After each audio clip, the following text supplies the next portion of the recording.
मला असं सांगायचंय, ज्यावेळेस एका माणसाचं आणि माझं भांडण चालू होतं बिग बॉसच्या घरामध्ये, तेव्हा चोरीचा मुद्दा आलेला आणि मी त्याच्या विरोधात उभी राहिली होती. मी माझं ठामपणे मत सांगितलं होतं की चोरी ही वृत्ती आहे आणि त्या वृत्तीच्या विरोधात मी आहे. मग कोणी ती चोरी कुठल्या भावनेने केली याच्याशी मला काहीही घेणं देणं नाही. चोरी चोरी आहे माझ्यासाठी.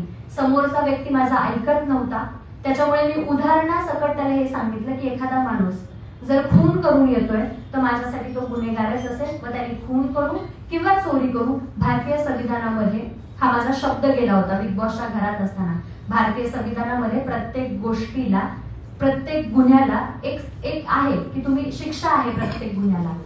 त्यानंतर बिग बॉसची अनाउन्समेंट झाली की दिव्या, तुम्ही संविधान हा शब्द बिग बॉसच्या घरात वापरू शकत नाही.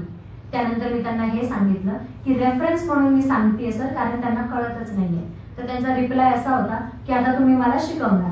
त्याच्यानंतर मी शांत बसले. पण त्याच्या काही दिवस आधी ज्यावेळेस गणपती बाप्पांचं बिग बॉसच्या घरामध्ये आगमन झालं, त्या गणपती बाप्पांना माझा भाऊ, मी ज्याला भाऊ मानले, राकेश बापट, हा जेव्हा मूर्ती बनवत होता त्याच्या बाजूला मी उभी होते आणि माझा आनंद गगनात मावत नव्हता, कारण मी माझ्या भावाला मूर्ती बनवताना बघत होते.